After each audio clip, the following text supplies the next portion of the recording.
السلام علیکم ګرانو مینوالو. یو نظم د ما په خوا لیکلی په خوړ باندې زوړ نظم دی خو سید الله ترکی وایي چې لکه غوښتنه کوي دغه راته ووایه نو دغه نظم درته وایم. د نظم سره خط دی د کلي خوړ. د دنګو ملو انځرانو خوړه د ګلابونو او ګلانو خوړه ستا ګلابونه او ګلان څه شو دا ستا د غاړو انځران څه شو ښه راته یاد دي ستا دا سپینه لمن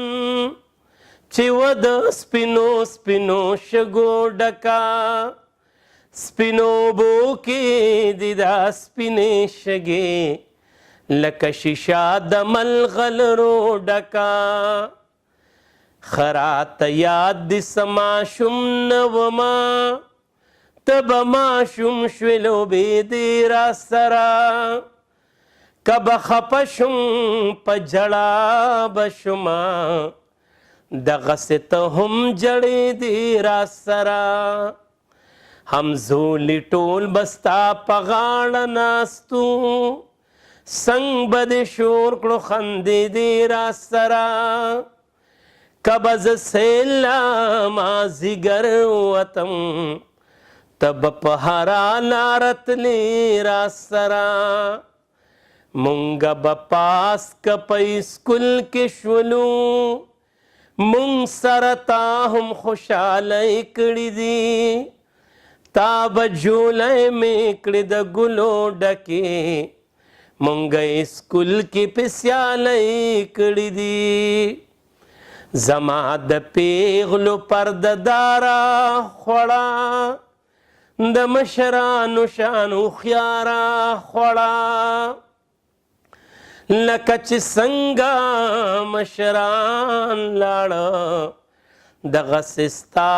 هغه دوران لاړه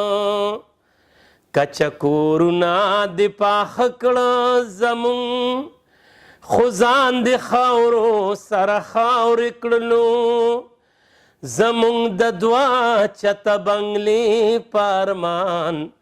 ارمان د خاورو سره خاورې کړلو زما د کلي ګیلمنه خوړه منم زمونږ نه مرور خوبی که راته خوله باندې ویلې نشي پټ په زړګي پر هر خوبی مون خود غرضه خود پرست خلکو ستا د وجود نه جایدادونه جوړ کړل مون قاتلان ستا د ښایست د کلي مون ستا سینه باندې کورونه جوړ کړل ستا سوری شوی کندې کندې وجود ما نه ګیله کوي پیغور را کوي چې درته ګورم سوځېږم زه ماله د مینې په ځای اور را کوي لکه ساتلې مشرانو چې وي زه دې اوس هغسې ساتلی نشم خوړه اوس لاړ شه چېرته بل کلي ته خالد دې حال کې لیدلی نشم. دا چینل ضرور سبسکرائب کې